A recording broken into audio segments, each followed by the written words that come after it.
Officer Victor Shaw's voice cut through the quiet diner like a blade. "You think you can sit in my county and disrespect my badge?" "I haven't disrespected anything, Sheriff. I've cooperated with every request you've made. I'm not sure what else you're expecting from me." Sheriff Victor Shaw jabbed a finger into Marcus Hale's chest. "See, that's exactly what I'm talking about. That smart mouth attitude. Nobody asked for your attitude, man. Keep your mouth shut." Marcus Hale absorbed the tirade in silence, his face a mask of quiet resolve. He regarded the sheriff with steady patience.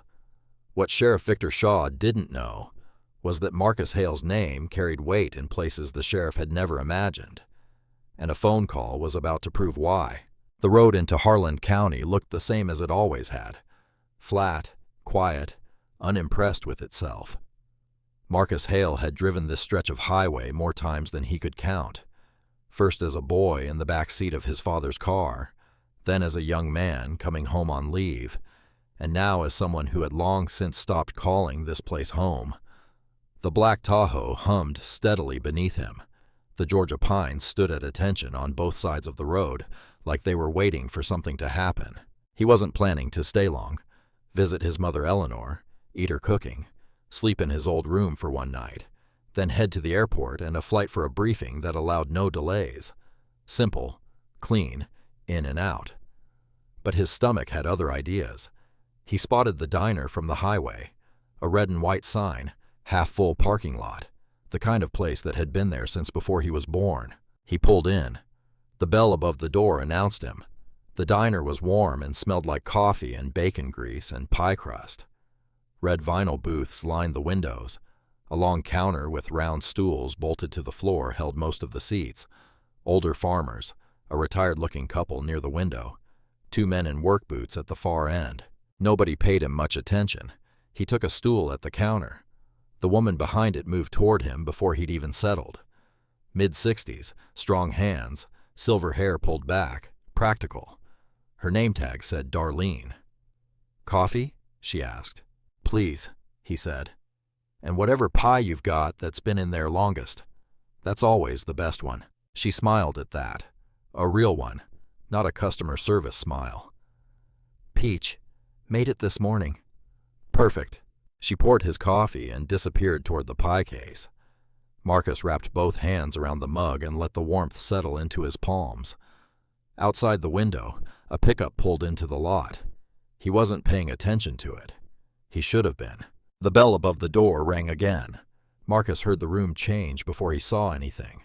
It was subtle, the kind of shift that happens when someone walks in who owns the space. Conversations didn't stop exactly. They just got quieter.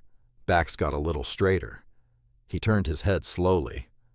Two men in tan sheriff's uniforms. The one in front was lean and sharp-featured, with early gray hair and a jaw that looked like it had been clenched since birth. His badge caught the diner light. The name tag read Shaw. He moved through the room like a man who had never once been told to wait for anything. The man behind him was older, heavier, with a weathered face shadowed by a wide cowboy hat. "Deputy." He hooked his thumbs in his belt and looked around with the flat eyes of someone doing a routine check on his territory. Marcus turned back to his coffee. He heard the footsteps stop behind him. "Where you headed?" Marcus turned. Shaw was standing a few feet away, looking at him the way a man looks at something he's already decided doesn't belong. "Visiting family," Marcus said calmly. "Even passing through, or you live here?" "I grew up here." He picked up his coffee mug. "My mother lives on Ellington Road." Shaw's eyes moved over him slowly. The locks, the denim jacket, the way Marcus held himself without shrinking. Something tightened in the sheriff's face. "I'm going to need to see some ID." Marcus set down his mug. He reached into his jacket without hurry and placed his driver's license flat on the counter. Shaw picked it up, looked at Marcus, looked back at it. The silence stretched long enough that Darlene, walking behind the counter with the peach pie in her hand, stopped moving. Then Shaw set the license down and said it. "You got an attitude, son." The word son landed like a slap. Marcus looked at him steadily. No heat in his voice, no tremble, just a quiet, unmovable calm that seemed to irritate Shaw more than anger would have. "I haven't been anyone's son since my father passed, Sheriff." A beat. "Is there something I can help you with?" Shaw's eyes narrowed. He took one slow step closer, close enough that Marcus could smell the coffee on his breath, and dropped his voice to something low and deliberate. "See that right there? That's the problem." He tapped the counter once with 2 fingers. "I ask you a simple question, and instead of just answering it like a normal person, you want to get smart with me." "I answered every question you asked," Marcus said. "You answered it with lip." Shaw's voice stayed low, but the edge in it sharpened. "That's a different thing." The retired couple by the window had stopped pretending to eat. The 2 men in work boots were staring into their plates.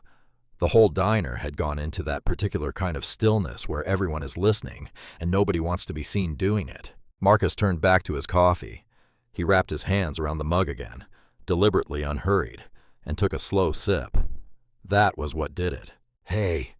Shaw's hand came down flat on the counter beside Marcus's mug, hard enough to rattle it.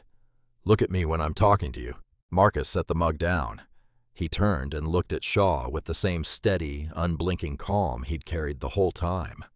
Not defiant, not afraid, just present, immovable. The look of a man who has stared down things considerably more dangerous than a county sheriff and never once blinked. Shaw didn't like that at all. "You think this is funny?" Shaw said. His face had gone the color of old brick. "You think you can sit in my county and disrespect my badge?" "I haven't disrespected anything," Marcus said evenly. "I showed you my ID. I answered your questions. I'm drinking my coffee." He paused. "I don't know what else you're looking for, Sheriff." "I'm looking for some respect," Shaw said, nearly spitting the word, "which apparently your mama forgot to teach you." Something moved behind Marcus's eyes, brief, contained. His jaw tightened just slightly, the only crack in the calm. Darlene Walker set the pie plate down behind the counter with a small ceramic click. Her hands weren't steady. "Sir?" One of the younger farmers near the back cleared his throat quietly, like he was thinking about saying something. One look from Shaw and the man went back to his eggs. Shaw turned back to Marcus and smiled. It wasn't a friendly smile. "Last chance," he said quietly. "You want to apologize for your tone and walk out of here? Or you want to make this into something it doesn't need to be?" Marcus looked at him for a long moment. "I have nothing to apologize for." The smile disappeared. Shaw looked over his shoulder at the deputy in the cowboy hat. Something passed between them. Not words, just a small nod. The deputy unclipped the handcuffs from his belt, and the whole diner went still as a held breath. The handcuffs were cold. Marcus felt them close around his wrists. One click, then another, and he did not move, did not pull away, did not say a single word. He sat straight on that counter stool while Deputy Harlan cinched the cuffs tight enough to mean something, and he stared straight ahead at the pie case like it was the most interesting thing in the room. Darlene Walker had gone completely white. "You're making a mistake," she said. Her voice came out smaller than she intended. Shaw didn't even look at her. "Ma'am, I'd appreciate it if you stayed out of law enforcement business." "He didn't do anything, Darlene." The way Shaw said her name was a door closing. Final. She pressed her lips together and took one small step back, her hands gripping the edge of the counter like it was the only solid thing left in the room. Nobody else said a word. The retired couple by the window stared at their plates. The farmers looked away. The 2 men in work boots found something fascinating about their coffee cups. The whole diner had made its collective decision. Heads down, eyes low. Don't get involved. It was the kind of silence that had its own sound. Marcus heard all of it. Harlan grabbed him by the arm and pulled him off the stool. Not violent, but not gentle either. The kind of handling that communicated exactly how much the deputy thought of him. Marcus found his footing, straightened to his full height, and walked toward the door without being dragged. Shaw held it open with a smile that didn't reach his eyes. "After you," he said. The patrol car smelled like pine air freshener and old coffee. Marcus sat in the back behind the cage and watched Harlan County slide past the window, The hardware store, the barber shop with the faded sign, the empty lot where the old movie theater used to be. He had ridden these streets in his father's car as a boy. He had walked them as a teenager who couldn't wait to leave. Now he was watching them through a wire cage with his hands cuffed behind his back. He kept his breathing slow and even, in through the nose, out through the mouth, the same rhythm he'd used in places with actual bullets in the air. This was not the worst thing that had ever happened to him, but it was going to matter. He was already making sure of that. The Harlan County Sheriff's Department was a single-story brick building that smelled like burnt coffee and old carpet. Fluorescent lights buzzed overhead. An American flag hung in the corner next to a framed photo of the governor. A deputy at the front desk looked up when they came in, registered Marcus, and looked back down at his keyboard without expression. Harlan walked Marcus to the processing area with a hand on his arm that he didn't need and hadn't asked for. The booking process was unhurried, deliberate, even, like Shaw wanted Marcus to feel every minute of it. Fingerprints, photo, a form filled out in Harlan's slow, heavy handwriting. Marcus's belongings came out of his pockets one by one and went into a clear plastic bag. His wallet, his keys, his personal cell phone. Then his jacket came off, and with it the lanyard he wore around his neck when traveling between meetings.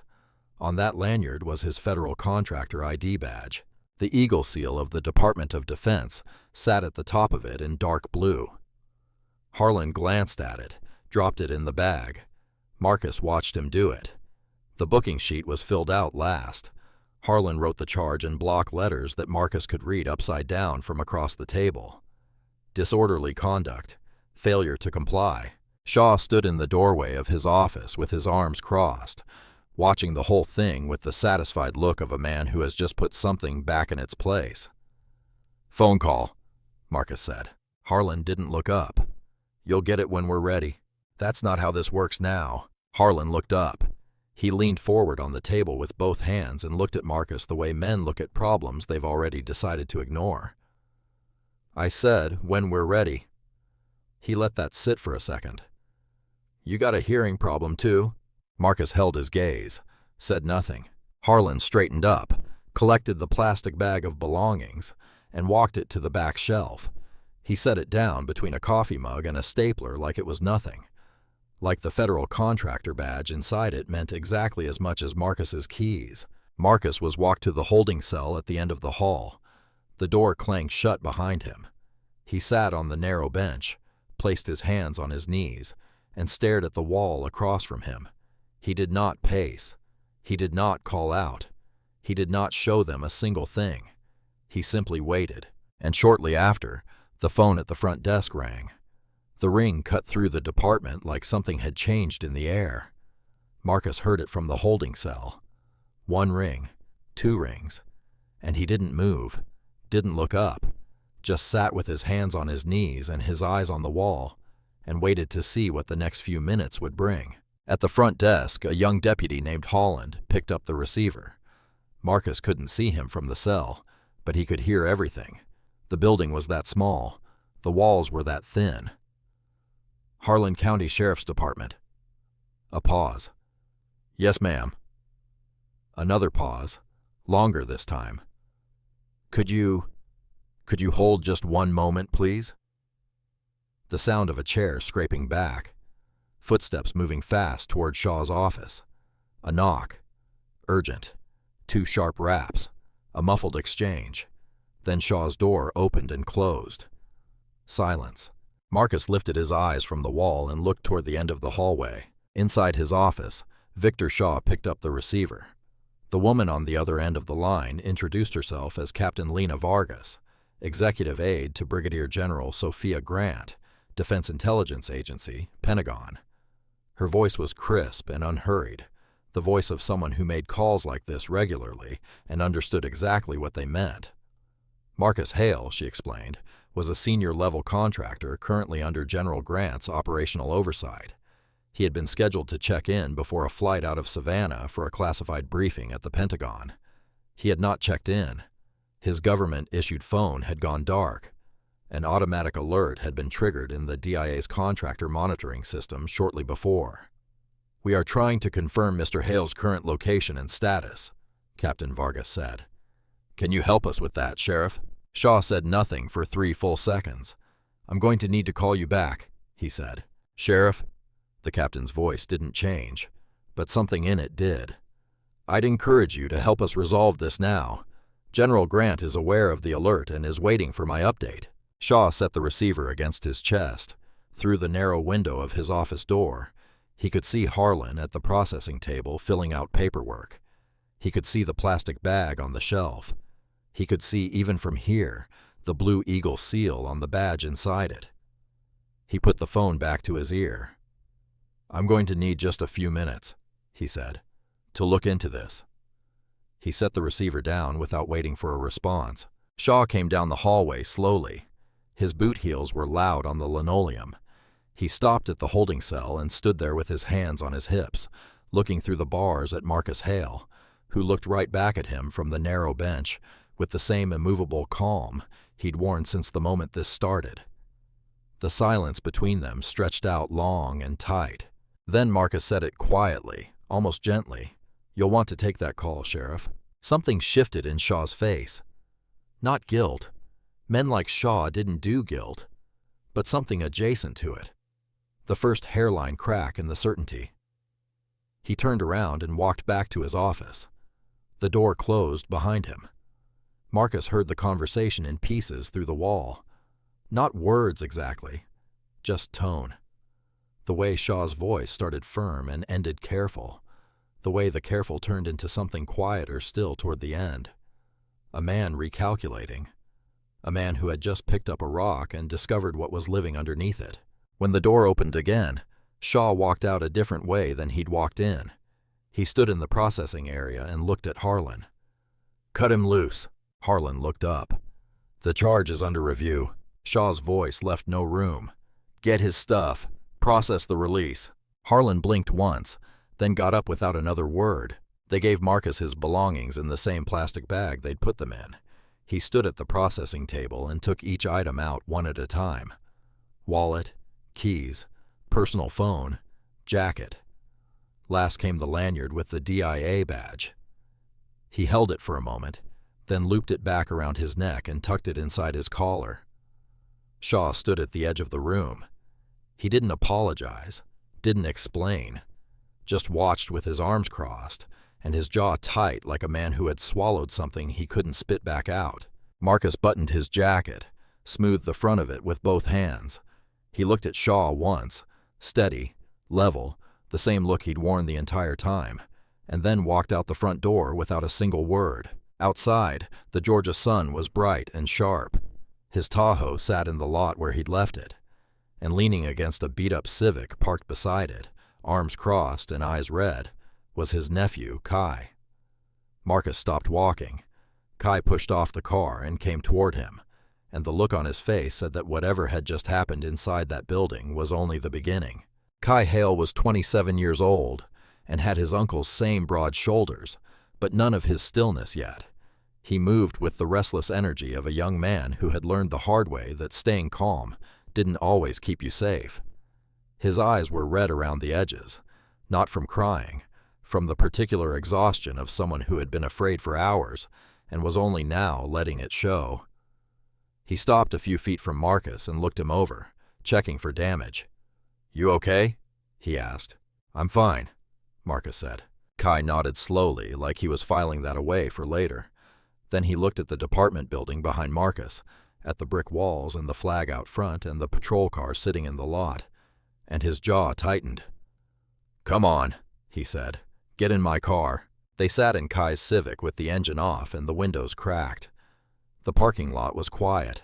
A deputy came out of the building once, glanced at them, and went back inside.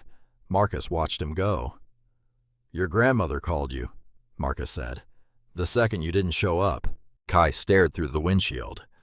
"She said you stopped for food and never came. I drove past the diner and saw the patrol car." He paused. "I've been sitting out here for a while." Marcus nodded. "Tell me about Shaw." Kai turned to look at him. Something moved across his face. Not surprise exactly. More like the look of a man who has been waiting a long time for someone to finally ask that question. He started talking. The first time Shaw's deputies stopped Kai, he was 24. Coming home from a late shift at the warehouse, driving his old car under the speed limit on a road he'd driven 100 times. No broken taillight, no traffic violation. The deputy, Harlan, pulled him over, told him he'd been driving suspiciously, and demanded he step out of the car. Kai spent 40 minutes on the side of that road, while Harlan went through his vehicle, found nothing because there was nothing to find, and wrote him up for a failure to comply charge that was dropped weeks later without explanation. But Kai missed a shift, calling his supervisor to explain why he'd been detained. That shift cost him money he couldn't afford. The second time was worse. He was walking to a friend's house on a Saturday afternoon. Harlan again, this time with a younger deputy, Marcus didn't recognize. They told Kai someone matching his description had been reported acting suspiciously in the neighborhood. Kai asked what description. Harlan told him to watch his tone. He was cuffed, walked to the patrol car, and held for hours before being released without charge. His name appeared in the Harlan County Courier's weekly arrest blot that Thursday. His boss saw it, asked Kai about it at work. Kai had to explain to his own employer, hat in hand, that he'd been arrested for nothing and released for nothing because there was nothing to release him from. He never fully got that look off his boss's face.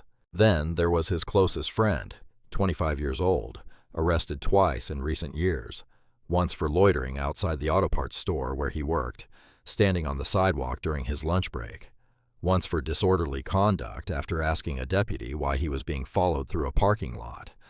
Both charges dropped. Both times bail paid. Both times work missed. His friend's mother had taken out a small loan to cover the second bail. She was still paying it back. And then there was Mr. Cornell Walsh. 71 years old, used a cane, had lived on the same street for decades, arrested for blocking a public thoroughfare while standing at a bus stop. He spent one night in that cell before his daughter drove hours to get him out. The man had a heart condition. He didn't tell his doctor about the arrest because he was ashamed. Kai's voice got very quiet when he said that part. Every name was black.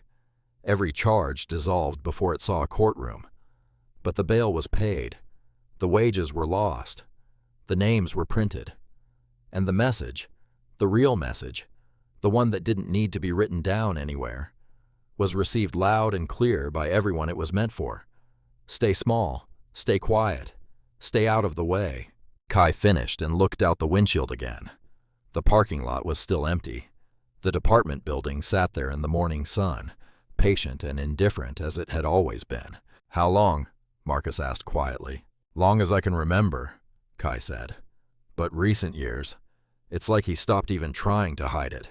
Marcus sat with that for a moment. Then he reached into his jacket and took out his phone. Kai watched him. "Who are you calling?" Marcus found the number, pressed dial, brought the phone to his ear. "My boss," he said. General Sophia Grant picked up on the second ring. Marcus didn't start with an apology or an explanation. He started with Mr. Cornell Walsh, a 71-year-old man with a heart condition and a cane, arrested for waiting for a bus. He told her about his friend, about Kai, about the bail money and the blot and the looks on employers' faces. He talked for several minutes without stopping. When he finished, the line was quiet long enough that Kai, watching from the passenger seat, leaned forward slightly. Then Grant's voice came through, measured and precise. "You have time, Colonel. After that, I'm calling DOJ myself." Marcus lowered the phone. He stared through the windshield at the brick building across the lot, at the flag, at the badge, at everything that building had been allowed to represent in this county for far too long. "Okay," he said quietly to himself, mostly to the road ahead. He was not getting on that plane today. The house on Ellington Road had a porch that creaked in the same spot it always had, third board from the left. Marcus's foot found it automatically as he came up the steps. The way your body remembers things your mind has long since moved past. The sound it made, that low familiar groan, hit him somewhere beneath the chest. He stood there for just a second before pushing open the screen door. Eleanor Hale was already in the kitchen. She was a small woman who had always seemed larger than her size, the way certain people fill a room not with noise, but with presence. 74 years old, with silver hair pinned back, and reading glasses pushed up on her forehead, and hands that had spent decades doing useful things. She was at the stove when Marcus came in, and she turned and looked at him, the way mothers look at their children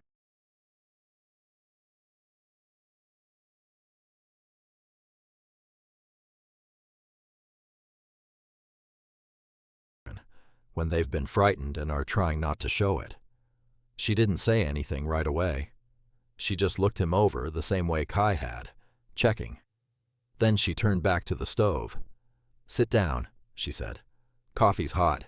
She put cornbread in front of him and coffee beside it, and sat down across the table with her own cup and watched him eat. The kitchen was exactly as he remembered it. The same yellow curtains, the same rooster clock on the wall, the same faint smell of cedar from the closet down the hall. Some rooms hold time differently than others. This one held it like water in cupped hands. "Kai told me what happened," she said. "I know you're not on your way to the airport." "No." She wrapped both hands around her mug. Outside the window, the late morning light moved through the pecan tree in the backyard, scattering shadow and sun across the kitchen floor in slow, shifting patterns. "Tell me about Shaw," Marcus said. Eleanor was quiet for a moment. Not the quiet of someone who doesn't know what to say, the quiet of someone deciding where to begin. She began with his first election years ago. The campaign signs had gone up overnight. Victor Shaw, law, order, and safety for Harlan County. And she had known what those words meant before the ink was dry. She had lived long enough to know exactly what certain men meant by order. She had watched the department change in the first year of his term. The stops. The patrols that lingered on their street longer than they lingered anywhere else. The way young black men in this county learned to drive with both hands visible on the wheel at all times. Not because the law required it, but because survival did. She talked for a long time. Marcus listened without interrupting. When she finished, he opened his laptop. He set up at the kitchen table the way he set up anywhere he needed to work, methodically, without wasted motion. Laptop centered, notepad to the right, secure phone face down to the left. Eleanor watched him for a moment, then quietly got up and refilled both their coffees without being asked. The public arrest records for Harlan County were buried in a state criminal justice database, not hidden exactly, but filed in a way that required patience and precision to navigate. Marcus had both. He pulled years of data and ran the numbers 3 times to make sure he had them right. Over 200 disorderly conduct arrests in that period. He cross-referenced them against census data for the county. Harlan County was about 1/3 black. The vast majority of those arrests were black residents. He stared at that number for a long moment. Then he wrote it in his notepad and circled it twice. The conviction rate across all those cases was just under 4%. Nearly every charge had been dropped or quietly left to expire. But bail had been collected on most of them. Fines had been issued on many. He pulled the average bail amount, multiplied it out, and wrote that number down too. He underlined it. Then he picked up his phone and called Captain David Malmstrom, a man he had served with in the Army, now years into a career at the Georgia Bureau of Investigation. They had not spoken in some time. Malmstrom picked up on the 4th ring. Marcus kept it brief. He laid out the statistical pattern without editorial, asked 3 specific questions about jurisdictional procedure, and listened carefully to the answers. Malmstrom was quiet for a moment after Marcus finished. "Send me what you have," he said. "I'll make some calls in the morning." Marcus thanked him and set the phone down. Eleanor had not moved from her chair across the table. She had been watching him work in the same still, patient way she used to watch him do his homework at this same table years ago. "You're going to fix this," she said. It wasn't a question. Marcus closed the data window and opened a blank document. His fingers rested on the keys for a moment. "I'm going to try, Mama." Outside, the pecan tree moved in a slow breeze. The rooster clock ticked on the wall, And Marcus Hale, at his mother's kitchen table in the house his grandfather built, began to build the case that would bring Victor Shaw's machine crashing down. He worked until the kitchen light changed from afternoon gold to the pale gray of early evening. Eleanor cooked dinner, fried chicken, rice, green beans from her garden, and he ate it without stopping, reading documents between bites. She washed the dishes while he kept working. Neither of them needed to explain the arrangement. It was late when he finally closed the laptop. The kitchen was quiet except for the rooster clock and the crickets outside. Marcus sat for a long moment, not moving, just looking at the dark window above the sink. The numbers in his notepad didn't lie. This wasn't one man going rogue on a bad day. This was a system, deliberate, sustained, and profitable in ways he hadn't fully untangled yet, but would. He stared through the dark window at the road outside, the road his grandfather had paved, the road that carried his family's name. He wasn't angry, not the hot, reactive kind of angry that burns fast and accomplishes nothing. What he felt was colder than that, quieter, more certain. He picked up his pen, opened the notepad to a fresh page, and wrote 3 words at the top. Not this time. Word traveled the way it always had in this community, not through phones or social media.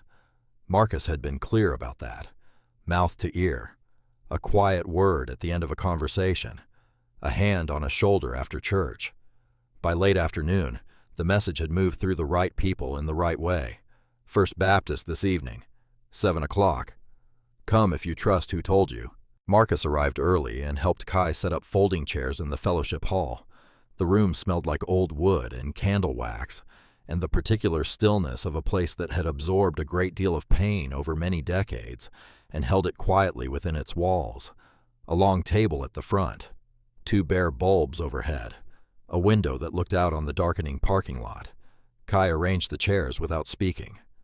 Marcus watched him work and thought about what it meant that a 27-year-old man could set up a room for a meeting like this with the practiced ease of someone who had done it before, who had learned early that sometimes this was the only room available. They came in 1s and 2s, slipping through the side door rather than the front, out of habit more than instruction. Old men who walked slowly and sat carefully. Young mothers who had left children with neighbors without fully explaining where they were going. A retired postal worker named Jasper, in his 60s, who had driven from the far side of the county. A woman named Bernice, who ran a hair salon on Prospect Street and had brought her reading glasses and a small spiral notebook. By the time the meeting started, every chair was filled. Marcus stood at the front of the room and looked out at the faces looking back at him. He didn't open with a speech. He opened with a question. Has Shaw's department ever stopped you, detained you, or arrested you without cause? The silence that followed lasted about 4 seconds. Then Jasper raised his hand. Then Bernice. Then a young man in the 3rd row who couldn't have been older than 22. Then more hands slowly, like something heavy being lifted. Marcus nodded. I want to hear from every one of you. Take your time. They talked for hours. Each story was different in its details and identical in its shape. A stop with no justification. A demand with no legal basis. An arrest that dissolved before it reached a courtroom, but never before it extracted something. Bail money. A lost shift. A name in the paper. A conversation with an employer that left a mark that didn't fade. A woman named Loretta, in her late 50s, described the night her son was pulled from his car on the way home from his hospital shift. He was a nursing assistant. He was still wearing his scrubs. They held him for hours on the side of the road, called it a routine check, and let him go without explanation. He quit his job weeks later, said he couldn't do the drive anymore. Loretta's voice didn't break when she said it, but her hands folded in her lap went very still. An older man named Herbert, in his 70s, described being questioned in his own front yard, standing on his own property, watering his own garden, by a deputy who wanted to know what he was doing in this neighborhood. Herbert had lived in that house for decades. Marcus wrote everything down. Names, dates, every detail. He asked quiet, precise questions. What time? Which deputy? What exact words were used? He was not collecting stories. He was collecting evidence. The side door opened near the end. Everyone in the room turned. Marcus's hand moved instinctively to still the murmur that ran through the chairs. Darlene Walker stood in the doorway. She was wearing a plain blue jacket and holding a manila folder against her chest with both hands. She looked around the room at the faces, at the folding chairs, at Marcus standing at the front, and for just a moment she seemed to be making a decision about something. Then she walked in and sat in the empty chair nearest the door. Nobody said anything. Marcus nodded at her once. Near the end of the meeting, Darlene stood up. The room watched her. She was clearly uncomfortable, a white woman in a space that had every reason to be wary of her, but she held herself steady. "I've owned that diner for decades," she said, "and I've heard things across that counter for decades that I told myself weren't my business." She paused. "I was wrong about that."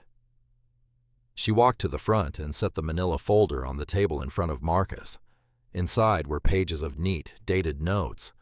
Names, incidents, overheard conversations, complaints whispered over coffee by people who had nowhere else to say them.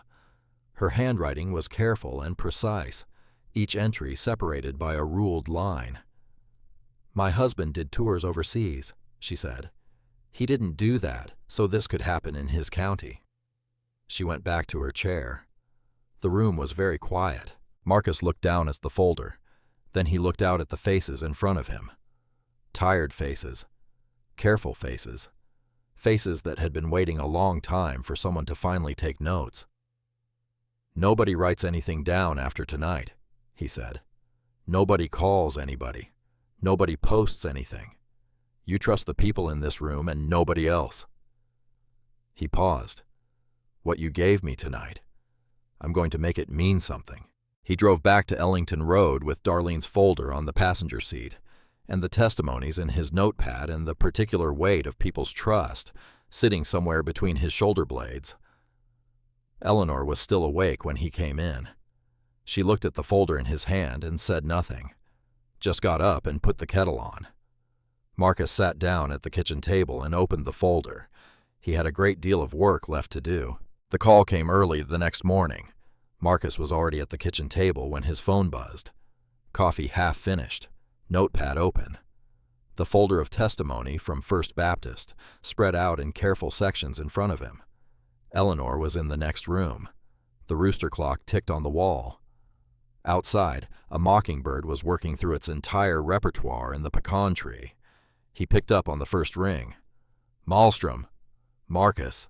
David Malmstrom's voice was measured in the way it got when he had something significant to say, and was choosing his words carefully. Marcus had known him for years. He knew that voice. He sat up slightly and picked up his pen. "Tell me," Marcus said. Malmstrom had spent the previous evening running the data Marcus sent him through the GBY's internal systems. The arrest pattern alone was enough to raise flags, the kind of numbers that, in Malmstrom's words, don't happen by accident and don't happen without someone deciding they should. But the arrest data wasn't what had kept Malmstrom at his desk late. It was the money. The GBI had cross-referenced Harlan County's bail and fine collection records, public documents technically, but filed in a format designed to discourage casual scrutiny, against the county's general fund disbursements over the same period. What they found was a pattern so brazen it was almost difficult to believe. Revenue collected through Shaw's disorderly conduct arrests, bail payments, processing fees, court-ordered fines, had been flowing into the county general fund in the normal way.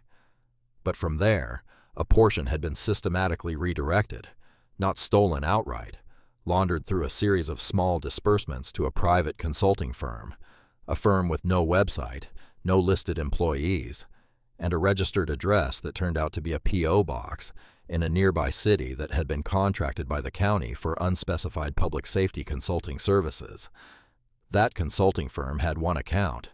That account had one beneficiary, a political action committee registered under a name that existed for one purpose: funding Victor Shaw's re-election campaigns. Marcus stopped writing. He stared at the notepad. "He's been paying for his own elections," Marcus said. With their bail money. That's what it looks like, Malmstrom said. We're still pulling threads, but yes. Marcus set his pen down flat on the table. Malmstrom wasn't finished. The magistrate who had been signing Shaw's warrants without review was a man named Walter Corbin. Walter Corbin was Deputy Harlan's uncle by marriage. He had been magistrate for years and had approved every single disorderly conduct warrant Shaw's department had submitted during that period, over 200 of them, with an average review time based on the timestamps in the court filing system of less than 4 minutes per warrant. 4 minutes for a legal document that was supposed to require independent judicial review. And Walter Langston, owner of Langston Logistics, Harlan County's largest private employer, had received multiple county contracts over the past years, totaling millions. Those contracts had been awarded through a process that on paper involved competitive bidding. In practice, Langston's bids had won every single time, often at prices higher than competing submissions. In the same period, Langston Logistics had made 6-figure contributions to the pack. It was not a coincidence. It was not even a particularly sophisticated arrangement. It was a small machine, crude and confident, the way such things get when they have operated without consequences for long enough to stop being careful. Marcus picked his pen back up. He wrote 3 names in a column: Shaw, Corbin, Langston. Then he drew lines between them. "What does the GBI need from me?" he asked. "Keep collecting," Malmstrom said. "Testimony, documentation, anything with names and dates. We're opening a preliminary inquiry this morning, but I need you to understand. Preliminary means careful. This has to be airtight before it goes anywhere official." "Understood," Marcus said. Malmstrom paused. "This man has been running this county for a long time. When he finds out someone is pulling at this, and he will find out, he's not going to sit still." "I know," Marcus said. "Watch yourself." Marcus thanked him and set the phone down. He sat at the table for a long moment without moving. Outside, Eleanor's mockingbird had gone quiet. The morning light had shifted from pale gold to something harder and more direct, falling across the kitchen floor in a long rectangle that reached almost to his chair. He looked at the 3 names on his notepad. He thought about Loretta's son, who quit his nursing job because he couldn't face the drive anymore. He thought about Herbert standing in his own yard, with a garden hose being asked what he was doing in his own neighborhood. He thought about Mr. Cornell Walsh, 71 years old with a heart condition, spending a night in that cell. He thought about how much money had been collected, how many times the machine had run, how many people it had ground through while 3 men divided the proceeds and called it law enforcement. Then he opened a new document on his laptop and began building the formal evidence package. Arrest statistics, financial flow data, the GBI's preliminary findings, Darlene's folder, the testimony from First Baptist, organizing it with the same methodical precision he brought to every briefing he had ever prepared for people with stars on their shoulders. By early afternoon, he had something that told a complete and damning story. He encrypted it, attached a single line of text, and sent it to General Grant's secure contact address. "This is bigger than one arrest."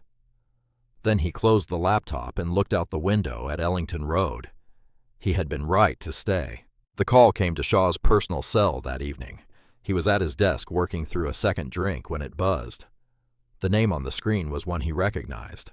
A young man named Tyrone, who owed Shaw a very specific kind of debt. The kind that didn't get written down anywhere, but never got forgotten either. Shaw had been carrying that debt over Tyrone's head for over a year, ever since a drug charge that could have ended the young man's life had instead been quietly made to disappear in exchange for occasional information. Shaw picked up.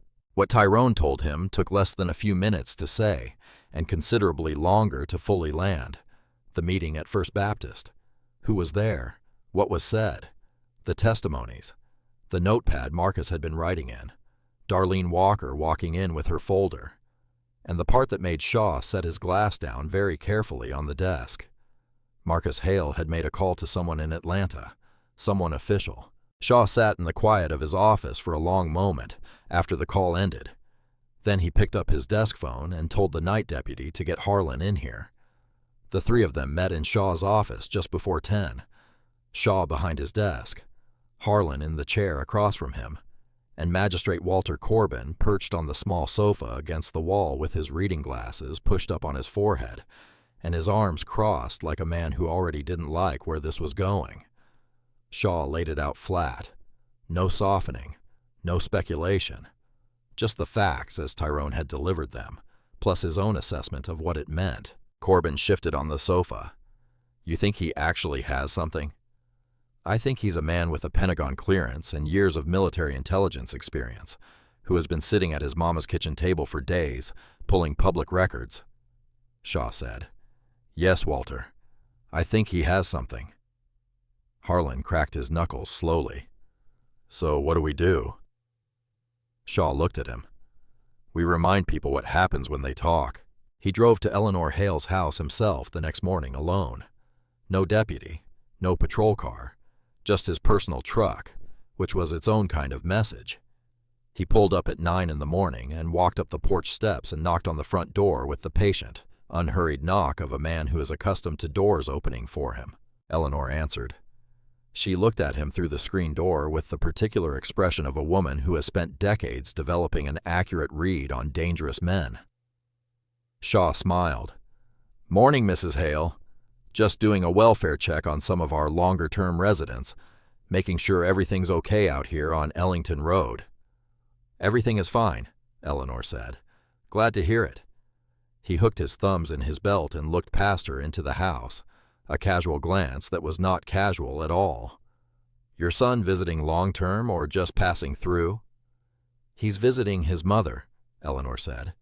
Is that a crime in Harlan County now? Shaw's smile didn't waver. Of course not. Just making conversation. He let his eyes settle on hers. I did want to mention, if Mr. Hale is conducting any kind of business activities out of your home, there may be county permit requirements that apply. Wouldn't want anyone to run into any complications. Eleanor looked at him for a long, steady moment. My son, she said quietly, is drinking coffee at my kitchen table. You have a good morning, Sheriff. She closed the door. Not slammed. Closed. With a quiet, final click that was somehow more definitive than any slam could have been. Shaw stood on the porch for a moment. Then he walked back to his truck. By early afternoon, he had made the second move. He called Walter Langston from the cab of his truck, parked in the lot behind the department where no one could see him. The call lasted several minutes. Langston, to his credit, didn't ask many questions, just listened, confirmed, and said he'd handle it. By mid-afternoon, Langston had called the operations manager at the warehouse where Kai worked. By late afternoon, Kai had been called into his supervisor's office and informed he was being placed on indefinite administrative leave, pending an HR investigation into a complaint that was described only as a workplace conduct matter. Kai called the HR line. They told him the complaint was confidential. He sat in his car in the warehouse parking lot for a long time after that. Then he called Marcus. Marcus listened without interrupting while Kai talked. He could hear it in his nephew's voice, the particular strain of a young man trying to hold himself together and not quite managing it. Not breaking exactly, but bending. They won't even tell me what I supposedly did, Kai said. I've been there for years. Years, and not one write-up, not one complaint, nothing. And now I'm just suspended, out of nowhere. It's not out of nowhere, Marcus said. It's Shaw. Silence on the line. He can do that? Kai asked. He can just call my job? He just did, Marcus said, which means he knows we're building something, which means we're closer than he's comfortable with. He heard Kai exhale, slow and unsteady. Kai, listen to me. Marcus kept his voice even and deliberate. I need you to document everything about that HR complaint. Every email, every name, every timestamp. Screenshot it. Print it. Send it to me tonight. Okay, Kai said quietly. This isn't a setback, Marcus said. This is evidence. He stayed on the line until he heard his nephew's breathing steady. Then he hung up and opened his laptop and added Kai's retaliation to the evidence package with the precise, methodical calm of a man who has been waiting for his opponent to make exactly this kind of mistake. Shaw had just handed him another thread, and Marcus intended to pull it until the whole thing unraveled. The call from David Malmstrom came early the next morning. Marcus was on the porch with his coffee, watching the early light move across Ellington Road. The air was still cool. A neighbor's dog was barking somewhere down the street. It felt for just a moment like an ordinary morning. "It's official," Malmstrom said. "As of this morning, the GBI has opened a preliminary inquiry into Harlan County arrest patterns. It's quiet for now. No press release. Nothing public. But it's open, and it's real, and it has my name on it." Marcus set his coffee mug on the porch railing. "How long until it becomes something more than preliminary?" he asked. "Depends on what we find when we start pulling the financial records formally. Could be a couple weeks, could be less if the numbers are as clean as what you sent me." A pause. "How are you holding up out there?" "Fine," Marcus said. Malmstrom made a sound that suggested he didn't entirely believe that. "Watch your back, Marcus. I mean it." 20 minutes after he hung up with Malmstrom, his phone rang again. A number he didn't recognize. Local area code. "Mr. Hale." The voice was a woman's, measured, professional, with the particular directness of someone accustomed to asking questions that people would rather not answer. "My name is Dawn Mercer. I'm the editor of the Harlan County Courier. I wonder if you'd be willing to talk." Marcus was quiet for a moment. "How did you get this number?" "A source I trust told me you were someone I should call."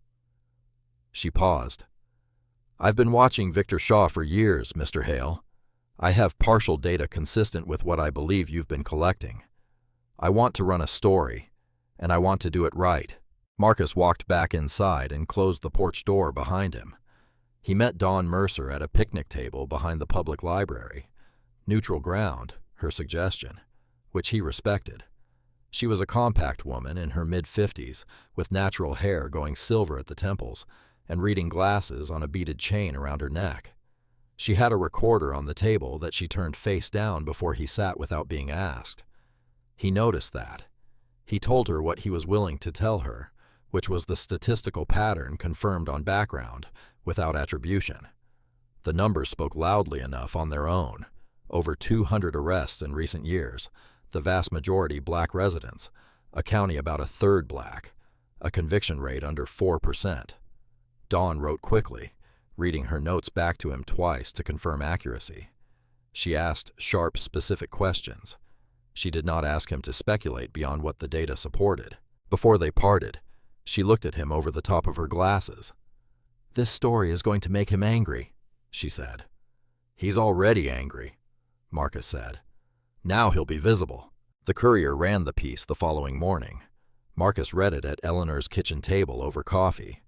Dawn had done it cleanly. The numbers laid out plainly. The racial disparity stated without editorial flourish, because it didn't need any. A quote from the GBI, confirming the inquiry in carefully neutral language. The headline across the top of the page read, "Harlan County arrest data shows stark racial disparity. State looking into claims." By mid-morning, it had been shared widely enough that local television stations were calling Dawn's office. By noon, a reporter from a major Atlanta station had driven down and was parked outside the sheriff's department with a camera crew. By mid-afternoon, a civil rights organization from Atlanta had dispatched a field representative who called Marcus directly and offered resources and legal support. The department went quiet. No patrol cars in the black neighborhoods. Harlan, who typically ran the lunch shift himself, did not appear on the road at all. Someone in the community texted Kai to say that Shaw's truck hadn't left the department parking lot all day. At Walker's Diner, Darlene propped the door open for the first time in weeks and turned the radio up. Kai called Marcus at mid-afternoon, and for the first time since the suspension, his voice carried something other than strain.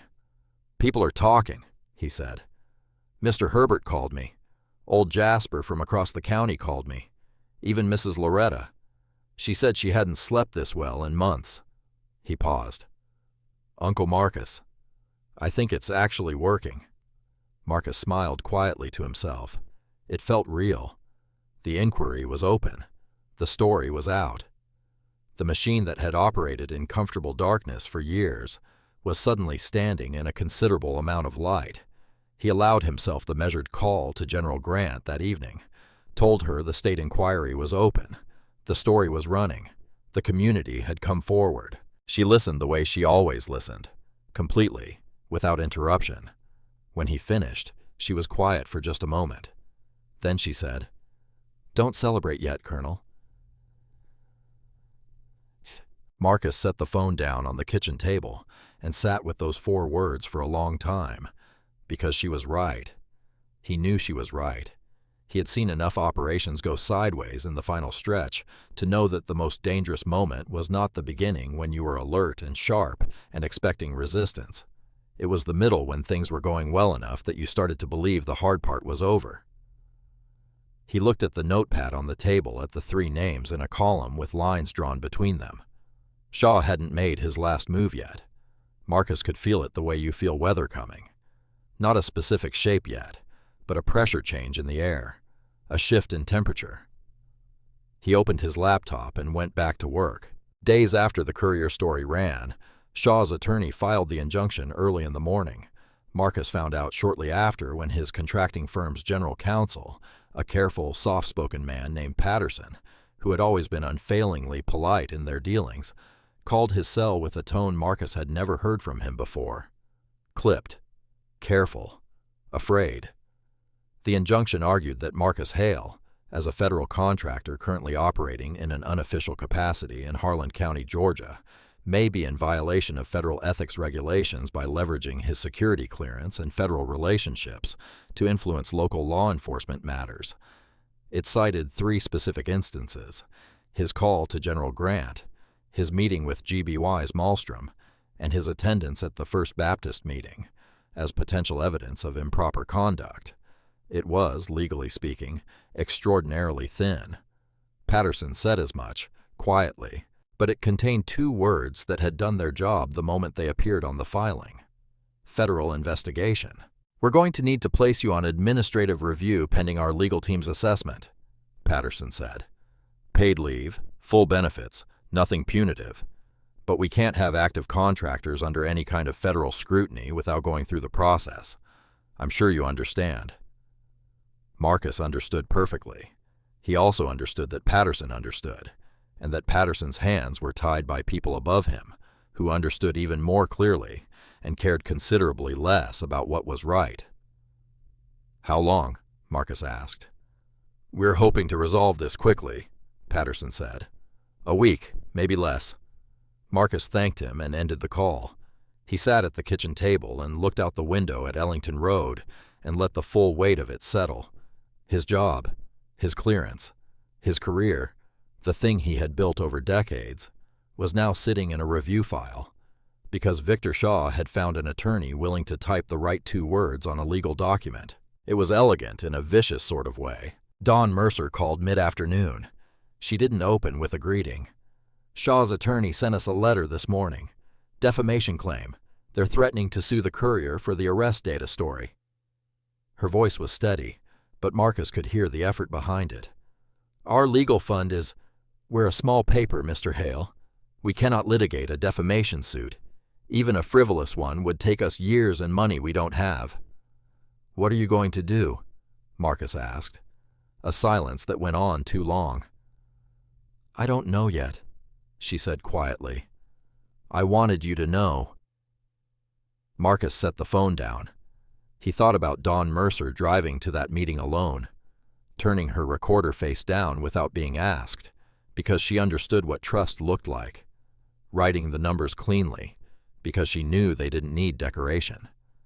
He thought about what it would mean if that story disappeared, if it got retracted, if Shaw's attorney buried it under legal threats that had nothing to do with whether it was true. He thought about all the other stories this county had swallowed whole over the years. The call about his friend came that evening. Kai's voice, when Marcus picked up, had lost everything it had gained in the past few days.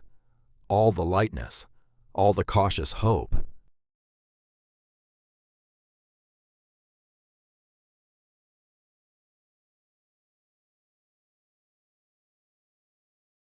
Gone.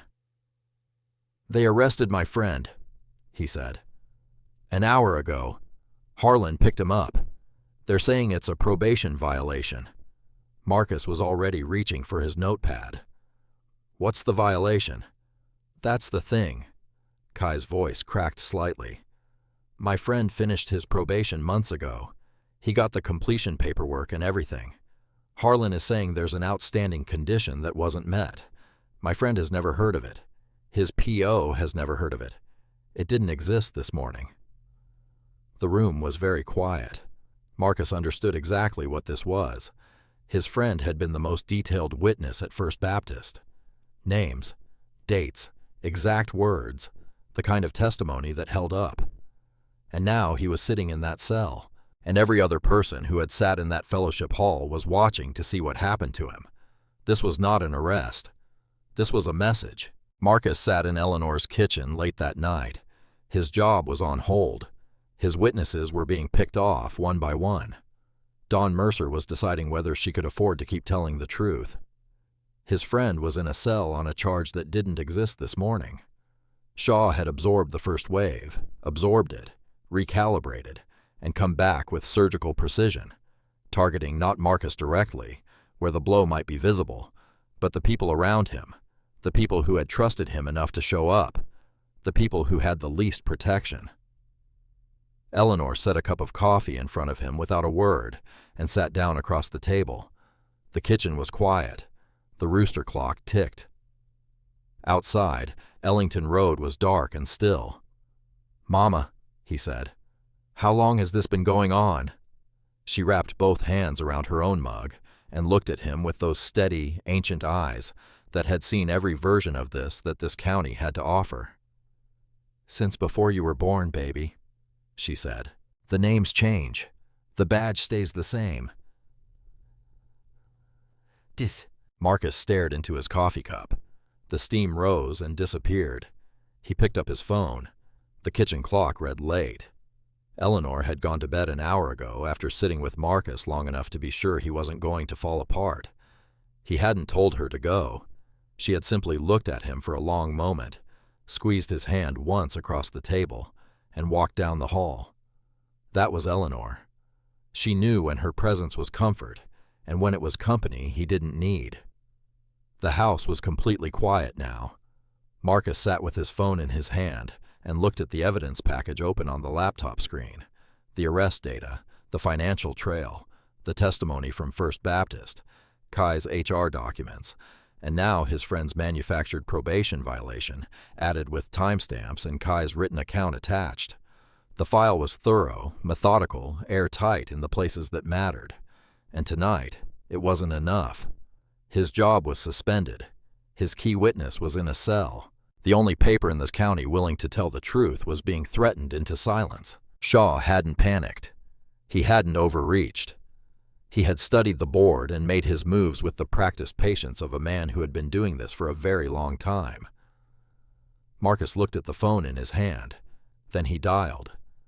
General Sophia Grant answered on the second ring despite the hour, which told Marcus she had been expecting the call. "Talk to me," she said. He did. All of it. The injunction, Patterson's call, the administrative review, Dawn Mercer and the defamation threat, his friend's arrest on a probation violation that had been manufactured inside of a day. He laid it out in the same sequence he would use to brief a 4-star general, which was exactly what he was doing because Sophia Grant had not gotten where she was by needing things softened. When he finished, the line was quiet for a few seconds. "The injunction," she said. "Walk me through the specific language again." He read it from his notepad. She listened without interrupting. When he stopped, she made a short, precise sound. Not quite a laugh, but the sound of someone recognizing something they have seen before. "That's not a legal argument," she said. "That's a harassment instrument dressed up in legal language. What it's describing, a contractor using professional relationships to report civil rights violations, is not only permitted conduct, it is protected conduct under federal statute. A pause. What it is obstruction, and I'm going to make sure Patterson's legal team understands that distinction first thing tomorrow morning. I appreciate that, Marcus said. I'm not done.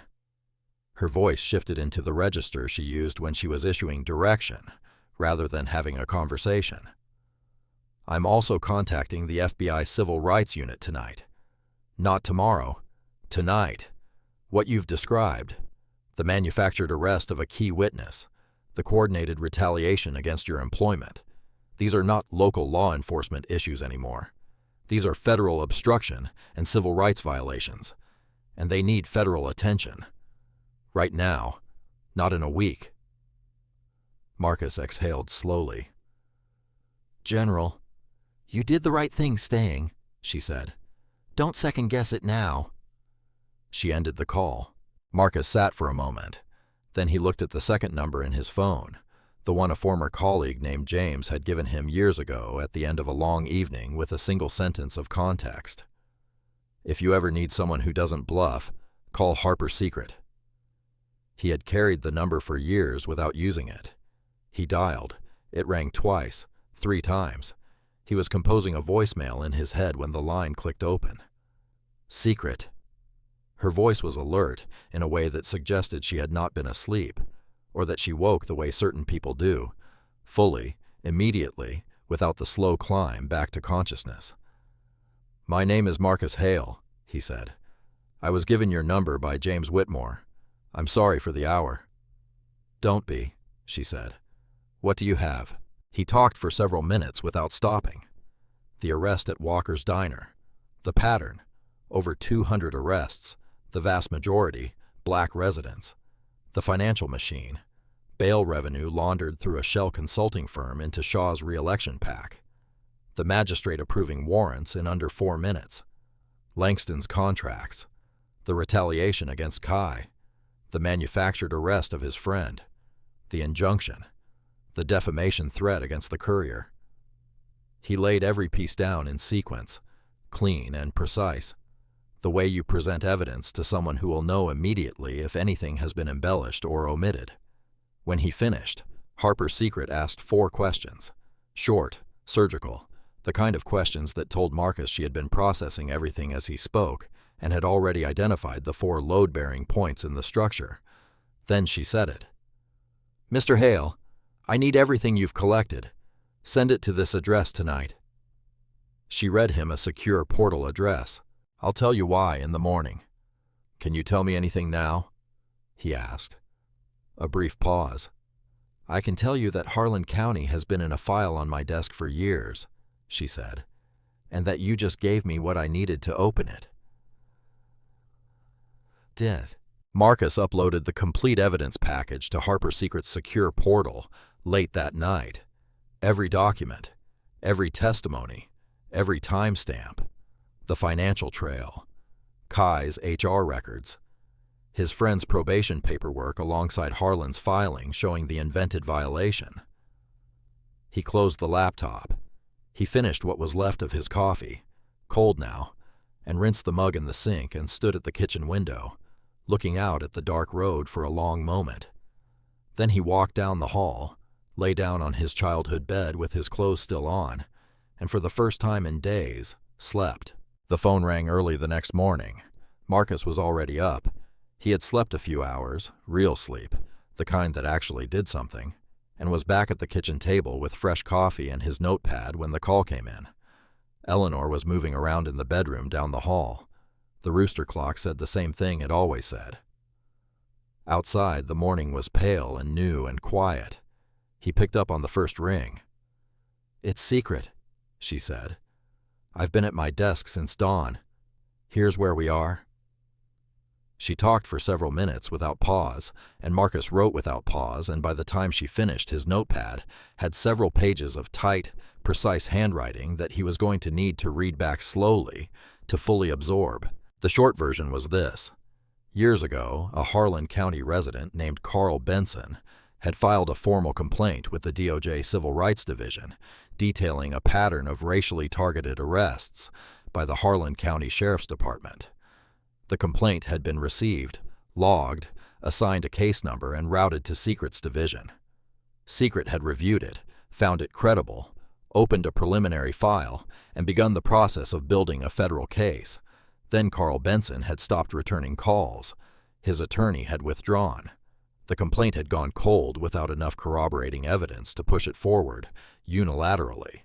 The file had sat in Secret's drawer for years. What Marcus had sent her overnight, the statistical analysis, the financial trail, the community testimonies, the documentation of retaliation, was not just corroboration. It was the spine the original complaint had been missing. It connected individual incidents to a systemic pattern. It connected the pattern to a financial motive. It connected the financial motive to specific individuals who could be named, charged, and prosecuted.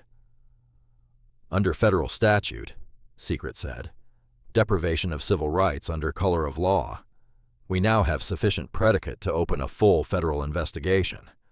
I'm filing the formal opening paperwork this morning.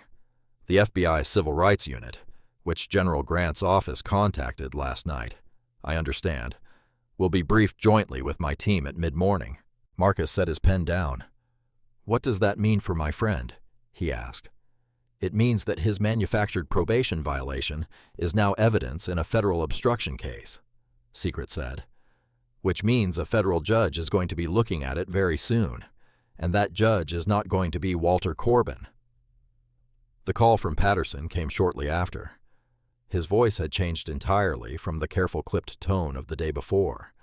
It was faster now, slightly breathless, the tone of a man who has received new information and is recalibrating in real time.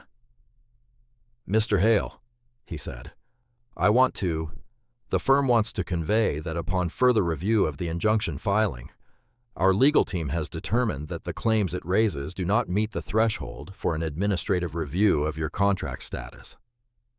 A pause. The review has been lifted. Effective this morning. You remain in full standing. Marcus looked out the window at Ellington Road. I appreciate that, Mr. Patterson, he said. I also want to, on behalf of the firm, I want to express that the manner in which this situation was handled on our end was not— Patterson stopped, started again. You deserved better than that phone call yesterday. I'm sorry. Thank you, Marcus said. He meant it simply, without weight. The apology was adequate. It didn't need to be more than that. He ended the call and sat for a moment. Then he got up, picked up his keys, and drove to Kai's apartment. Kai answered the door in yesterday's clothes, eyes carrying the particular hollowness of a man who had not slept. His apartment was small and clean, a second-hand couch, a small television, a bookshelf with textbooks from his night classes lined up in careful order. Marcus noticed those books. He had always noticed them. He sat Kai down on that second-hand couch and told him everything.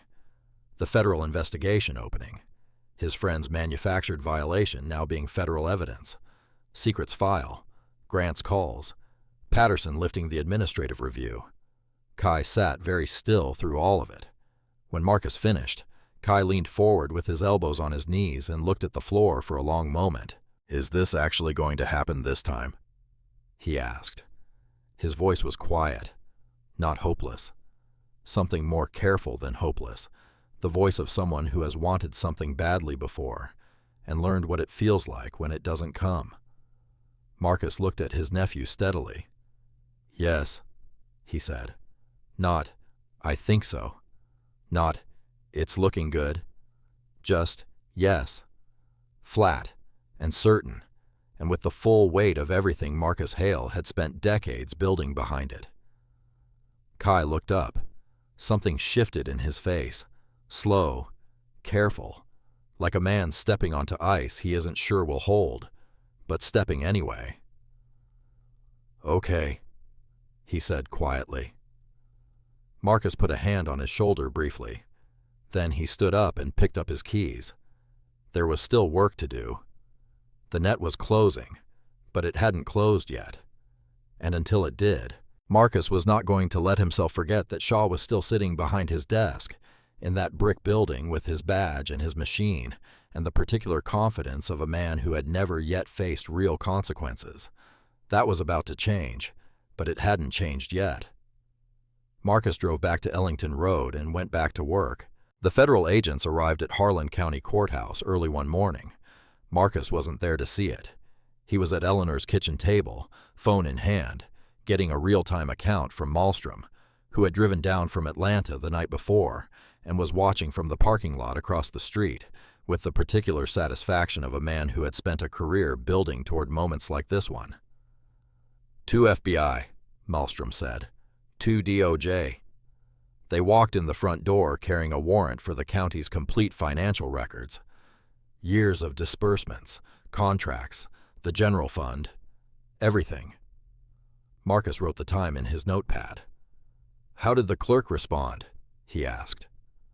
Malmstrom made a short sound like someone who was not surprised and had been waiting to see which way the wind was going to blow. A pause. She handed over the keys to the filing room before they finished reading the warrant. Magistrate Walter Corbin lasted approximately 40 minutes. He had arrived at the courthouse at his usual time, walked past the federal agents in the lobby without making eye contact, gone directly to his office, and closed the door. Minutes later, according to the clerk who told Malmstrom who told Marcus, Walter had emerged from his office with his jacket on and his briefcase in his hand. He had asked the clerk in a very quiet voice whether the agents had specifically named him in the warrant. The clerk had said she didn't know. Walter had gone back into his office, made one phone call and come back out minutes later with a private attorney's business card in his hand and a different look on his face entirely. The look of a man who has spent years standing behind someone else and has just realized that someone else is no longer standing. By mid-morning, Walter Corbin had waived his right to silence and was providing a full cooperative statement to a DOJ attorney in a conference room on the second floor of the building, where he had rubber-stamped over 200 warrants without reading them. Marcus received that piece of information from secret mid-morning. He wrote Walter's name in his notepad and drew a single line through it. One pillar down. Harlan was served at the department at noon. 2 FBI agents walked in while he was eating lunch at his desk, a sandwich from the gas station down the road. According to the deputy who later described the scene to Kai, who told Marcus, Harlan had looked at the agents, looked at the warrant, looked at the agents again, and set his sandwich down with the deliberate care of a man buying himself exactly the number of seconds he needed to decide something. He decided quickly. He waived his rights before the agents had finished reading them. By early afternoon, Ronnie Harlan had provided a written statement covering the full scope of his involvement: the manufactured arrests, the warrant process, the call Shaw had made to Walter Langston about Kai's job, and the fabricated probation violation used to arrest Marcus's friend. He named dates. He named specific conversations. He named Shaw in every one of them. Marcus got that call from Secret early afternoon. She read him the key points of Harlan's statement in her precise, unhurried way. When she finished, Marcus was quiet for a moment. "Harlan always seemed like the muscle," he said, "not the mind." "He was," Secret said, "which means he saw everything and remembered all of it. Those tend to be the most useful witnesses." His friend's hearing lasted minutes. A state judge reviewed the probation violation paperwork that afternoon, Harlan's filing, the original completion documents, the timeline, and did not trouble himself to hide his reaction. He said from the bench and on the record that the violation documentation was not only procedurally defective, but appeared to have been generated specifically to harass a named individual who was a material witness in an active investigation. He dismissed the charge completely and noted his findings in writing for the federal record. His friend walked out of the courthouse mid-afternoon. Kai was waiting on the steps. Marcus got the call from Kai shortly after. He could hear his friend's voice in the background. Not words, just the particular sound of a young man who has been in a cell for days on a charge that didn't exist and has just walked back into the sunlight. Marcus sat for a moment with the phone in his hand after Kai hung up.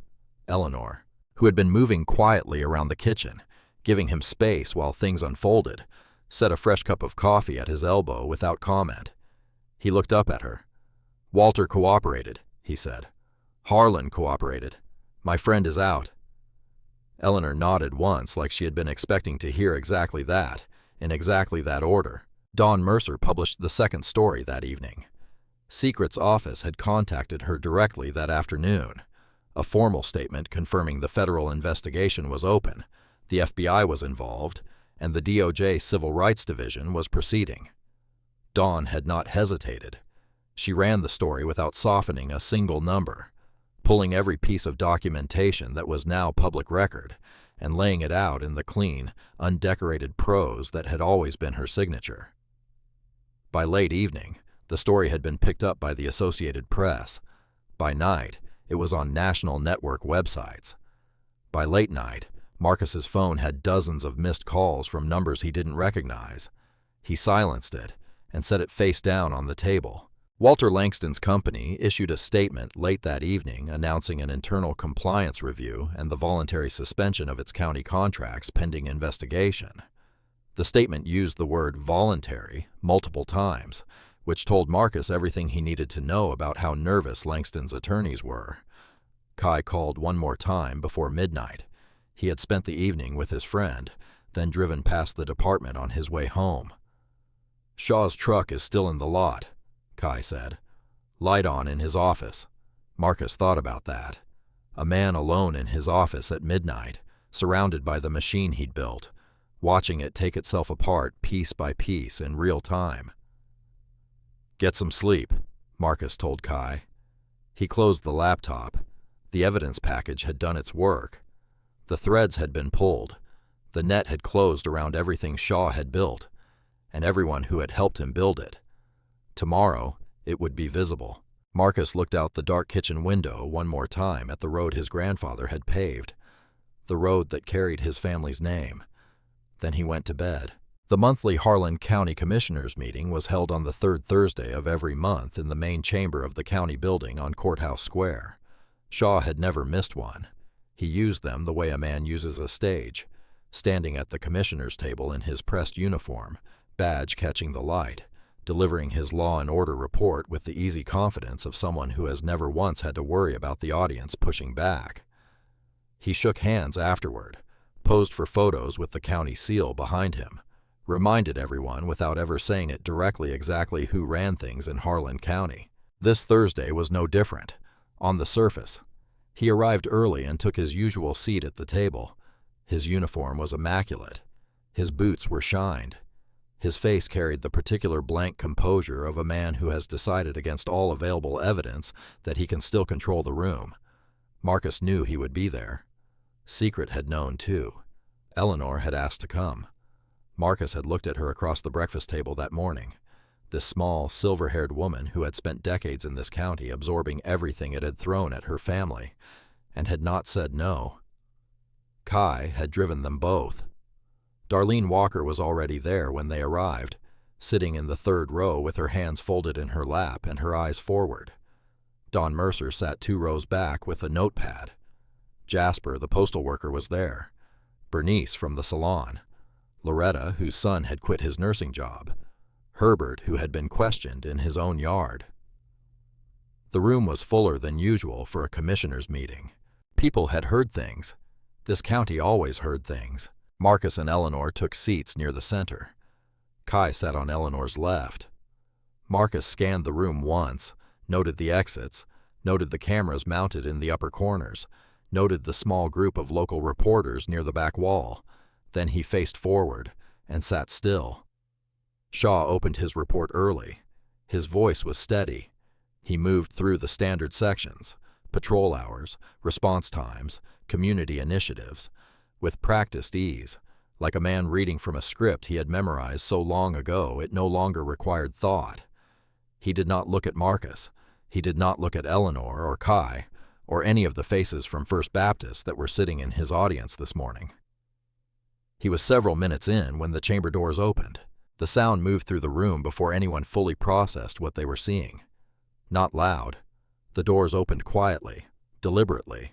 But the quality of the silence that followed was immediate and absolute, the kind of silence that happens when a room collectively understands that something has changed.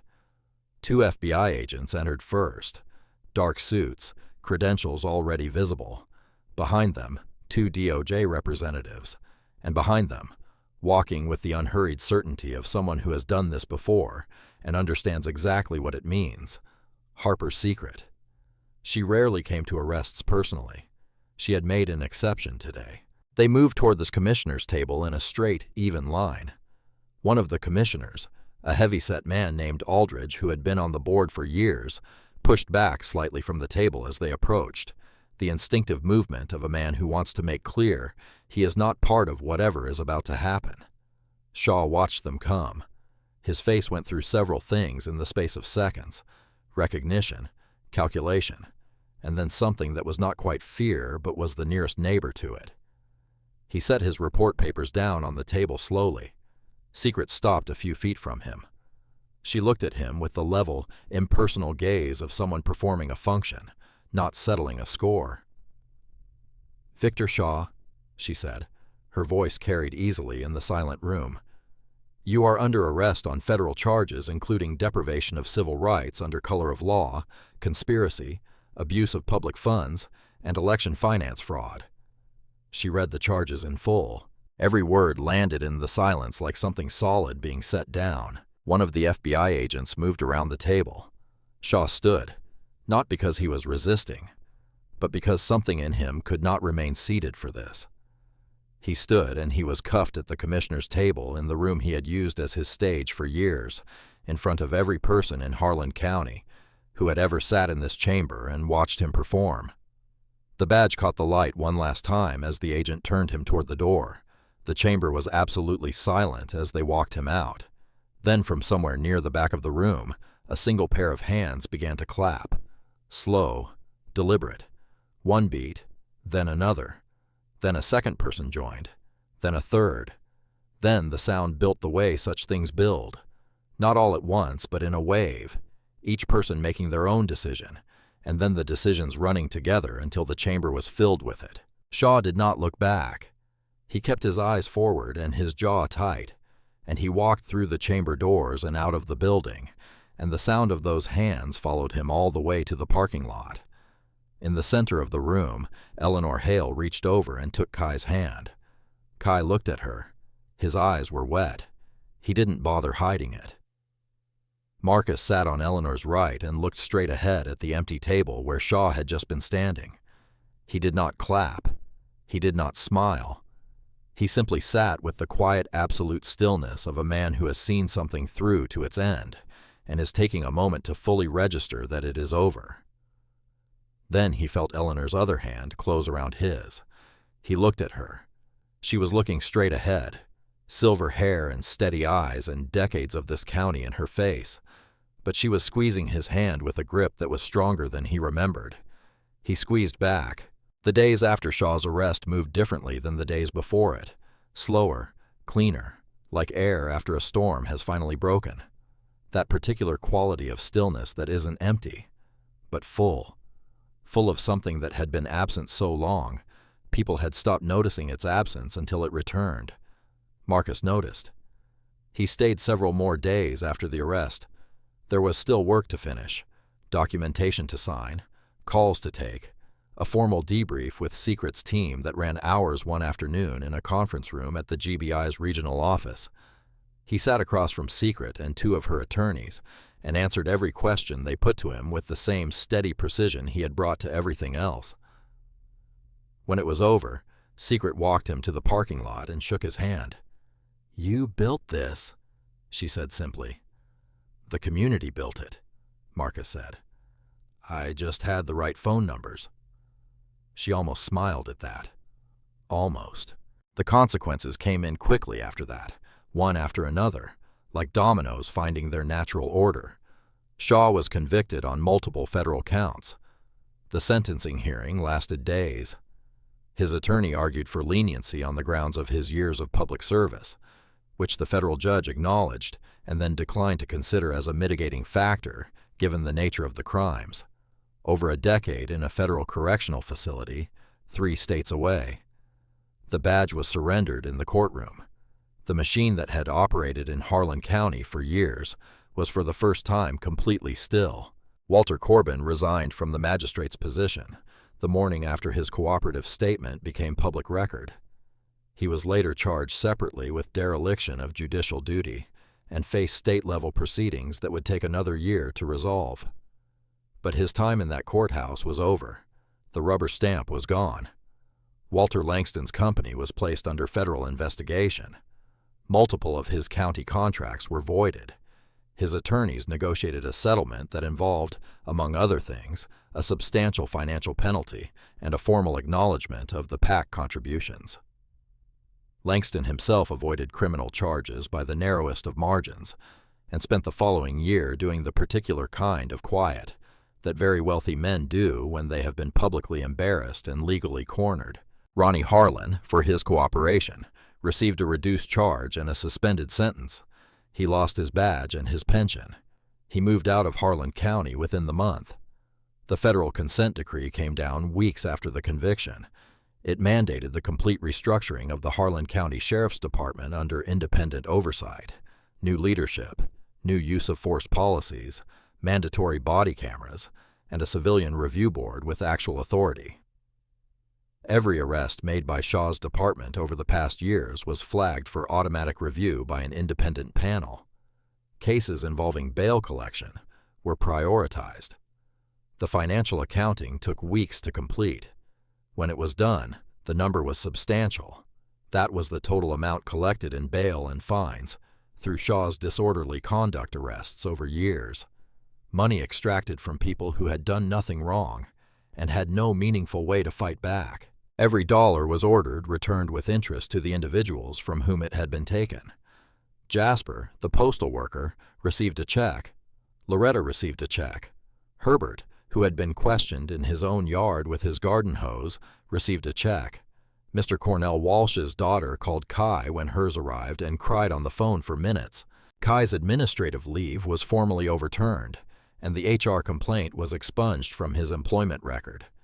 Langston's company, in the process of managing its legal exposure, offered Kai a financial settlement.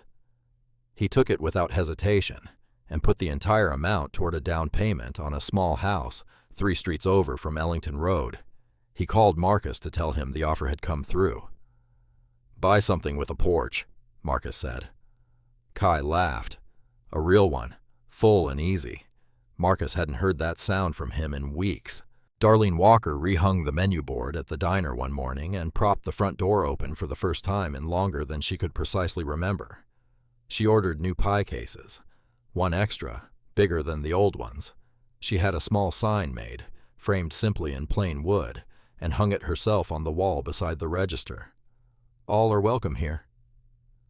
She didn't explain it to anyone who asked. She didn't need to. Everyone in Harlan County understood what it meant and where it came from and why it was there. Marcus packed his bag one morning. He moved through the house on Ellington Road, the way you move through a place you are leaving. Slowly, paying attention, looking at things you normally pass without seeing.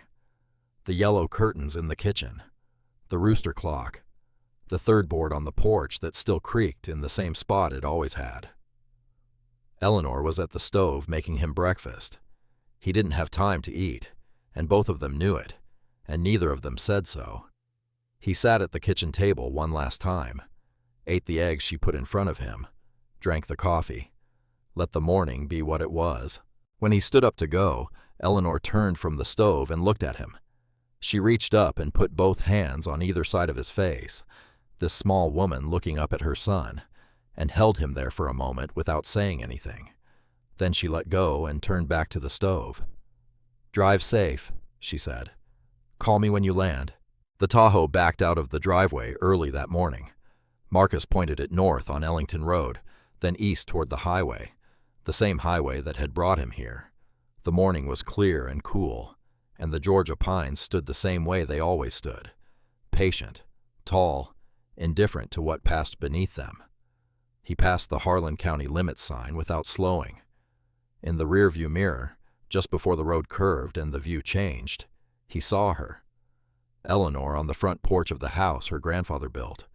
One hand raised. He raised his back. Then the road curved. The porch disappeared. And ahead of him, the highway opened up wide and long and straight. The kind of road that asks nothing of you except that you keep moving forward. Marcus Hale pressed the accelerator down. He had a plane to catch, a briefing to give, a general waiting on his report. And for the first time since he had pulled off this highway into a diner that smelled like peach pie and changed everything, he felt the full, clean weight of what it meant to have done the right thing and seen it through to the end. The road opened up. He drove.